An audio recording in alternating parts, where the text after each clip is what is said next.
जय हिंद।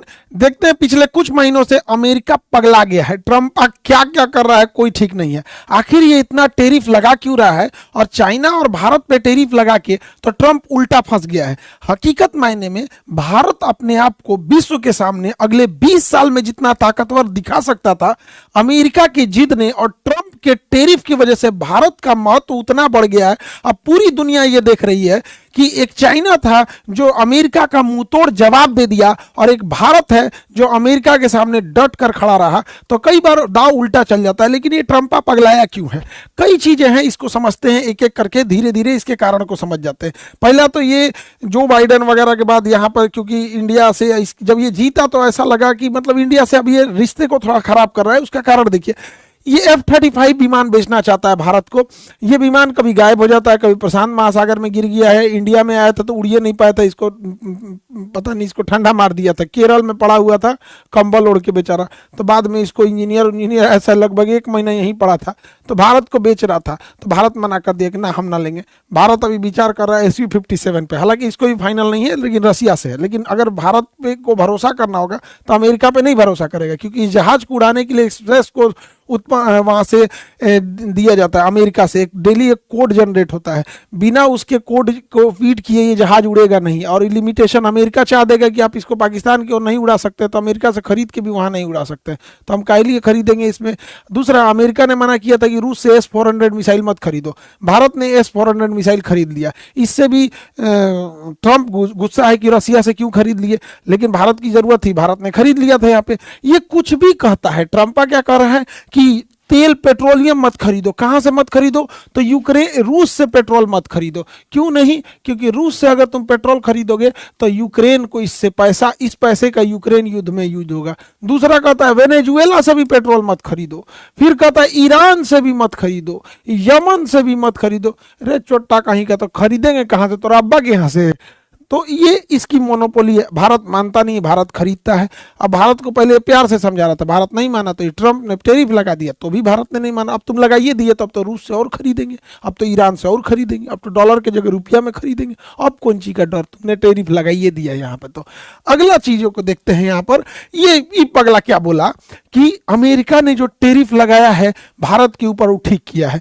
जा भैया, जो हो तो नीचा सहानुभूति था ना, तो उन्होंने चौपट कर लिया तुम भारत को लेके यहाँ पे। देखिए, अमेरिका जो है, इस पे कभी भरोसा नहीं किया जा सकता है। ऑपरेशन सिंदूर के दौरान बीच में बड़बड़ बोलता था कि मैंने सीज फायर करा दिया, ये करा दिया, वो करा दिया। हालांकि भारत सरकार ने बड़ा देर से रिप्लाई किया। इस वजह से एक बहुत मतलब एक अमेरिकी मीडिया और यूरोप की मीडिया ने यह दिखा दिया कि ट्रंप ने हस्तक्षेप किया है। हालांकि जब बाद में भारत सरकार ने बताया था कि अमेरिका के ट्रंप ने कोई योगदान नहीं था, तो ये और बलबला गया यहाँ पर। और ऑपरेशन सिंदूर, ये तो बैला अपने आप से फील्ड मार्शल की उपाधि दिया। फील्ड मार्शल की उपाधि देना चाहिए। पहलगाम हमला जो हुआ था, इसी ने कराया था, आसिम मुनीर ने यहाँ पे कराया था। अपने से इसने क्या कर लिया था, उपाधि दे लिया था। कई और चीजें देखिएगा इंडिया और ट्रंप के प्रशासन के बीच में हो रही है। इंडिया ने बिटकॉइन और क्रिप्टो करेंसी को बड़ा मतलब सप्रेस किया है, उतना आगे नहीं ले जाने दिया है। और इंडिया में बिटकॉइन उतना प्रचलन में अब नहीं रहा है। और बिटकॉइन में ट्रंप की फैमिली का एक बड़ा पैसा लगा हुआ है, तो ट्रंप को एक उसका भी गुस्सा है यहाँ पर। ट्रंप का एक गुस्सा अडानी के प्रति भी है कि जो हिंडनबर्ग की रिपोर्ट थी, उससे अडानी को उतना लॉस नहीं हुआ जितना कि लॉस की उम्मीद की जा सकती। अडानी रिकवर कर गया। ये गुस्सा को भी लगता है इनको यही निकालना है। जबकि अगर यहां देखेंगे तो ट्रंप ने जब चाइना पे प्रतिबंध लगाया, तो चाइना आत्मनिर्भर है। हथियारों के मामले में चाइना आत्मनिर्भर है, टेक्नोलॉजी के मामले में आत्मनिर्भर है, पैसे के मामले में आत्मनिर्भर है, खनिज संपदा के मामले में आत्मनिर्भर है। जिस वजह से चाइना इसका मुंह तोड़ जवाब देता है। अगर वो 100% लगाते हैं तो ये भी 100% लगाता है, ये 250 लगाते हैं तो वो भी 250 लगाता है। हमारे पास में डिपेंडेंसी अभी भी बहुत ज्यादा है।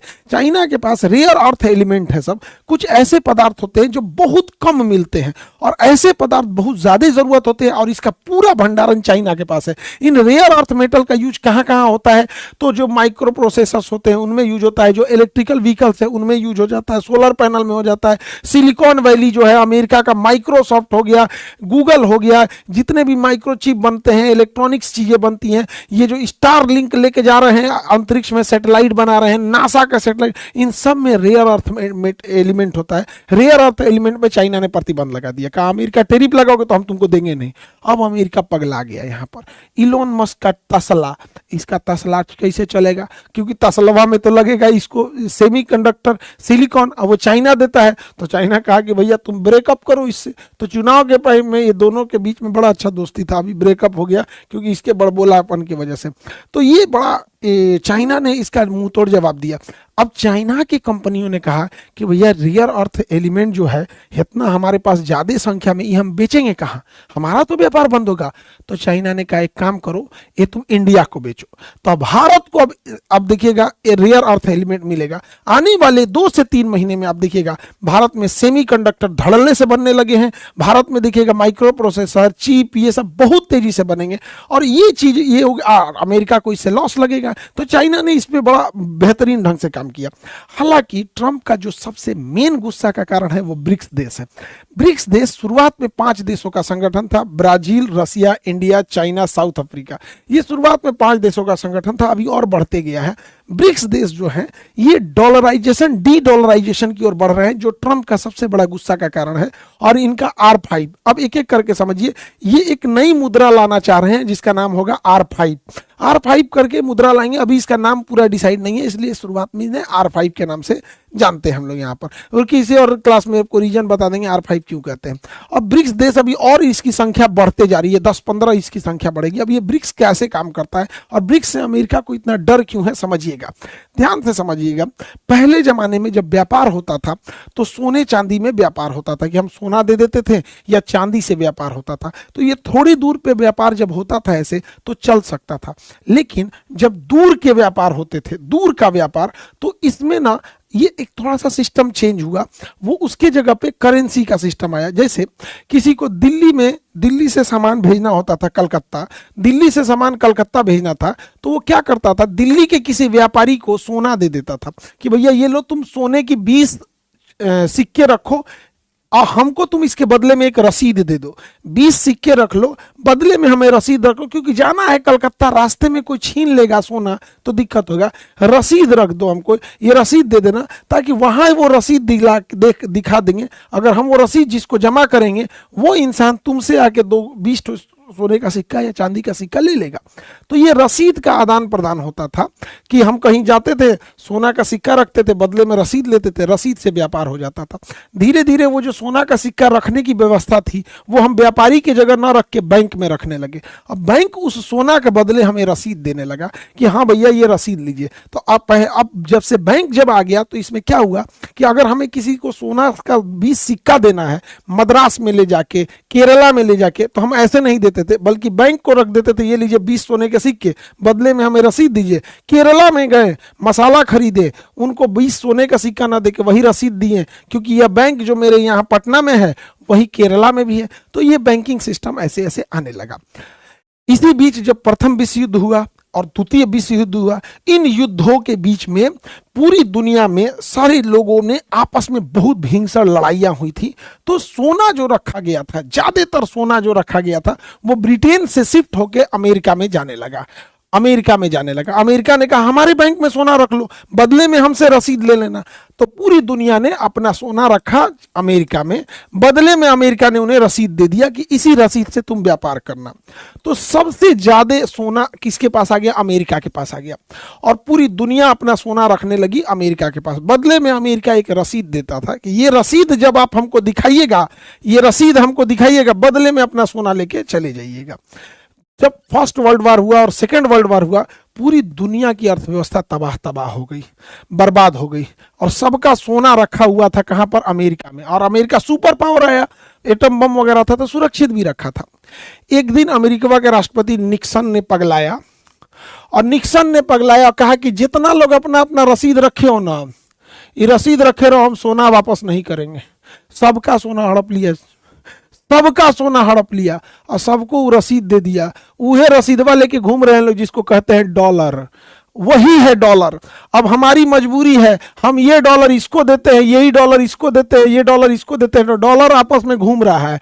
लेकिन अगर ये पूरी दुनिया के लोग इस डॉलर को छोड़कर पूरी तरह अमेरिका को चल गए और कहे कि ते अपना डॉलर पकड़ हमरा सोना दे, तो अमेरिका दे नहीं पाएगा। इसलिए अमेरिका को जिंदा रखने के लिए डॉलर को जिंदा रखना पड़ेगा।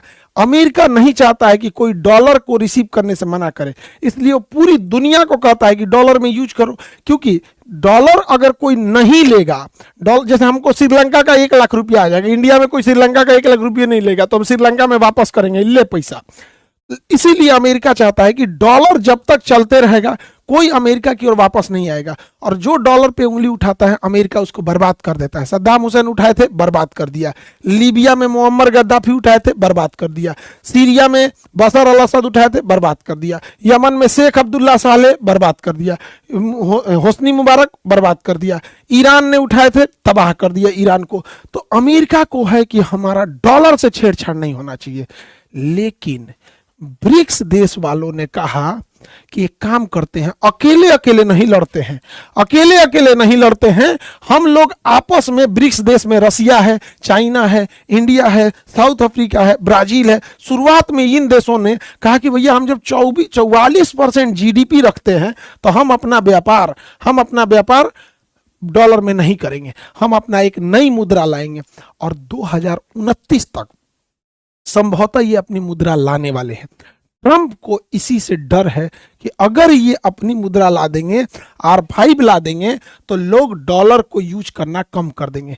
धीरे धीरे जब लोग डॉलर को यूज कम करने लगेंगे और लोग R5 पे शिफ्ट होंगे, तो डॉलर वेस्ट पड़ा रहेगा, फालतू पड़ा रहेगा। तो लोग कहेंगे ये डॉलर लेके अमेरिका के पास है, डॉलर रखो और सोना दो, अमेरिका दे नहीं पाएगा। अमेरिका का मेन डर यही है। तो डी डॉलराइजेशन के ऊपर बहुत तेजी से वर्क हो रहा है। हालांकि हमारी अमेरिका के प्रति डिपेंडेंसी ज्यादा है। हमारा एविएशन इंडस्ट्री, हमारी लड़ाकू जहाजें सब विदेशों से ही आई हैं, चाहे फ्रांस हो, ब्रिटेन हो, अमेरिका हो या कहीं से भी। हमने तेजस बनाया भी तो उसका अपना इंजन नहीं बना पाए हैं। ये जो सवारी वाली जहाजें आती है इस पे डोमिनेट है, और या तो अमेरिका की